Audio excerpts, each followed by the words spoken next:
அடுத்து சில இதில் இந்த கமெண்ட்ல என்ன வார்த்தையெல்லாம் இருக்கிறது என்றால், மீண்டும் அதை வாசிக்கிறேன்.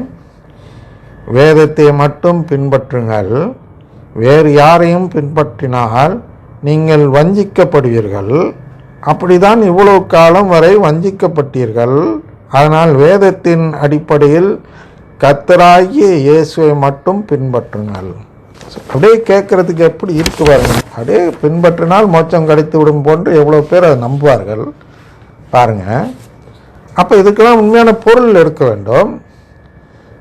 பொருள் எடுத்தால் இந்த வசனம் உண்மையான பொருள் படி பார்த்தால் அது கரெக்டு.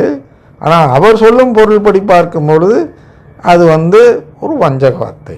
அப்போ இதில் எதெல்லாம் நாம் கவனிக்க வேண்டும் என்றால், பின்பற்றுவது என்றால் என்னன்னு பார்க்கணும், வஞ்சகம் வஞ்சிக்கப்படுதல் என்றால் என்ன என்று பார்க்கணும், கர்த்தராகிய இயேசுன்னா கர்த்தர்னா நான் பார்க்கணும். இப்போ பின்பற்றுவது எதை பின்பற்றுவது? அறநெறி செயலா? இவர் சொல்றார் அல்லவா, என்ன சொல்றார்? வேதத்தை மட்டும் பின்பற்றுங்கள். அப்போ வேதத்தை மட்டும் பின்பற்றுவதுன்னா என்ன? அவர் என்ன சொல்றாரு? மனித சட்டத்தை மட்டும் பின்பற்றி, எது பேரில்? இயேசுன் பேரில். இயேசு என்ன சொல்கிறார்? அறநெறி நூலாக கொடுத்திருக்கக்கூடிய அந்த ஊழியத்தை பின்பற்றி அறநெறி வாழ்ந்து இயேசுவின் பெயரை நம்பி இருந்தால் உங்களுக்கு மோட்சம் கிடைக்கும் என்று சொல்வதுதான் அவர் சொல்லக்கூடிய பின்பற்றுதல்.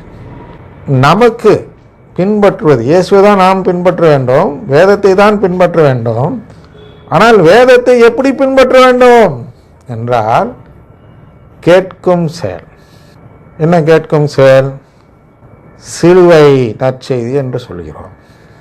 நமக்கு, அதாவது நாம் கடவுளின் குடும்பத்தை கேட்டால் சாத்தான் நம்மை சோதிப்பான். நாம் அறநெறி வாழ்வை பின்பற்றி அந்த நம்பிக்கையில் வாழ்ந்தால் நம்மை சாத்தான் சோதிக்க மாட்டான். சோதிக்க மாட்டான்னு என்ன அர்த்தம்? நமக்கு வாழ்வில் துன்பத் துயரங்கள் வராது. அதனால் இந்த நிலை, எந்த நிலை? இந்த இவர் சொன்னார் அல்லவா, இந்த பிங்க் லவர் என்ன சொல்கிறாரு? இந்த ஏஜி சர்ச்சில் கடுமையான துர்மரணங்கள் அப்படின்னு சொல்கிறார் அல்லவா, அந்த துர்மரணங்கள் எல்லாம் ஏஜி சர்ச்சில் வராது. அவர் தவறியாமல் சொல்கிறார்.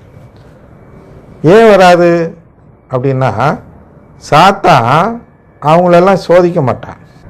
அதுக்கு இந்த மெட்ராஸில் அதுக்குன்னு ஒரு சேனல் ஒன்று வச்சுருக்குறாங்க. இந்த ஏஜி சர்ச்சில் வாரம் என்ன பண்ணுவாங்கன்னா, நீ இந்த சர்ச்சில் சேர்ந்ததுலேருந்து எவ்வளோ தூரம் உன்னுடைய வாழ்வு முன்னேறி இருக்கிறது, நீ வரும்போது எவ்வளோ ஏழையாக இருந்தாய், இப்பொழுது எவ்வளோ தூரம் நீ பணக்காரனாகி இருக்கிறாய் என்பதற்கு சாட்சி சொல் என்று ஒரு நிகழ்ச்சி ஈஞ்சம்பாக்கத்தில் ஒரு டென்டிஸ்ட், பிரவீன் என்ற டென்டிஸ்டுடைய குடும்பத்தில் அந்த நிகழ்ச்சியை எடுத்து ஒளிபரப்பு செய்கிறார்கள்.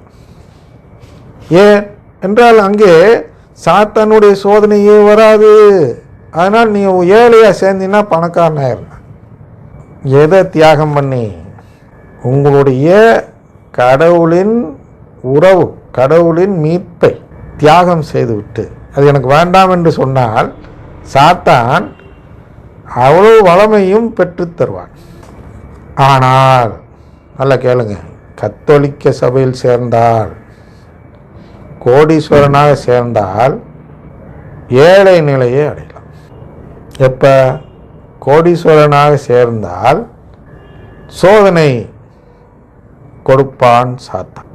அந்த சோதனையை நான் வெல்ல வேண்டும் என்றால் என்ன செய்ய வேண்டும்? என் சொத்துக்களை இழக்க வேண்டி நேரிடும். அதனால தான் அந்த செல்வந்தன் வரும்போது இயேசு சொல்கிறார், உன்னால் போய் வித்துட்டு வர முடியுமா? நீ என்னை பின்பற்றன்னு சொல்கிறீல, நீ போய் வித்துட்டு வர முடியாது உன்னால். அப்போ நீ உன்னால் என்னை பின்பற்ற முடியாது. ஏன்னா நீ நலன் எதிர்பார்த்து வருகிறாய். அவர் எங்கும் நன்மை செய்பவராக சுற்றி திரிகிறார் என்று எழுதப்பட்டு இருக்கிறது. அதை நம்பி நீ எனக்கிட்ட வர, நான் உனக்கு ஏதாவது நன்மை செய்வேன் என்று தான் நினைக்கிறாய். ஆனால் என்கிட்ட வந்தீங்கன்னா நீ இதெல்லாம் பறிப்போம், பரவாயில்லையா சிலுவை அப்படின்னு தான் அவர்கிட்ட கேட்குறார். அந்த செல்வந்தர் ஐயோ என்னால் அதெல்லாம் விற்க முடியாமல் போயிடுறேன். அதுக்கு பேர் தான் சிலுவை. சிலுவை வரும்னு எச்சரிக்கிறார் இயேசு. அந்த சிலுவையை சுமந்தார். தன்னை துறந்து என் சிலுவையை ஏற்காவிடில் என் சிலுவையை என் சீடனாக இருக்க முடியாது என்று சொல்கிறார் அல்லவா. அதுதான் கேட்கும் செயல், அதான் பின்பற்றுவது. திருவிவிலியத்தை பின்பற்றுவது என்றால், வேதத்தை பின்பற்றுவது என்றால் என்ன என்றால், எனக்கு வரக்கூடிய கஷ்டங்களை இயேசுவின் பேரில் நான் சுமக்க தயாராக இருப்பதுதான் கத்தோலிக்க திருச்சபையில் நாம் சொல்லும் நற்செய்தி. அதற்கு பேர் சிலுவை நற்செய்தி என்று அழகாக பெயரிட்டார் 16ஆம் பெனடிக்ட் அவர்கள். அதாவது இந்த குறை கூறுபவர்கள் இருக்கிறார்கள் அல்லவா, இந்த VS குமார் இருக்கிறார் அல்லவா, அவர் பின்பற்றுவது வளமை நற்செய்தி, கத்தோலிக்கர்கள் பின்பற்றுவது சிலுவை நற்செய்தி. இங்கே ஒருத்தர் கத்தோலிக்கர் போல பேசுகிறார், பிங்க் லவர். அவர் பின்பற்றுவது வளமையா சிலுவையா என்று பார்த்தால் அவர் பின்பற்றுவதும் வளமை நற்செய்தி தானே ஒழிய கத்தோலிக்க திருச்சபையின் சிலுவை நற்செய்தி அல்ல. வளமை நற்செய்திக்கும் வளமை நற்செய்திக்கும் போட்டி போட்டுக்கிறாங்க. அது வேறு, அவங்க நம்மளுக்கு சம்பந்தப்படாத நபர்கள். அவர்கள் கத்தோலிக்கர்கள் இல்லாதவர்கள், கத்தோலிக்க நம்பிக்கை இல்லாதவர்கள். தங்களை கத்தோலிக்கர் என்று அழைத்து கொள்ளலாம். ஆனால் அவர்கள் நம்பிக்கை சிலுவையில் இல்லை. ஆனால் அவர்கள் வேதத்தை பின்பற்றுபவர்கள் அல்ல. ஆனால் நம்மளை பார்த்து சொல்லுவான், வந்து உன் கண்ணில் இருக்க மரக்கட்டையை பார்க்காம என் கண்ணில் இருக்க துரும்ப காத்தி கவலைப்படுறேங்கிறது தான் இவங்க கதையெல்லாம். அவங்க இன்னும் மீட்புலாம் என்னன்னே தெரிஞ்சுக்காத நிலையில் இருக்கிறாங்க. அவங்க வேதத்தை கடைப்பிடிக்கிறது கரெக்டாக, நம்ம மீட்பை நோக்கி போகிறது, அதை இன்னும் அறிவை பெற்றுக்கொள்வதெல்லாம் தவறு என்று சொல்லக்கூடிய நபர்களாக இவர்கள் இருக்கிறார்கள். ஆனால் வேதத்தை பின்பற்றுவதென்றால் என்ன தெளிவாக புரிந்து கொள்ளுங்கள்.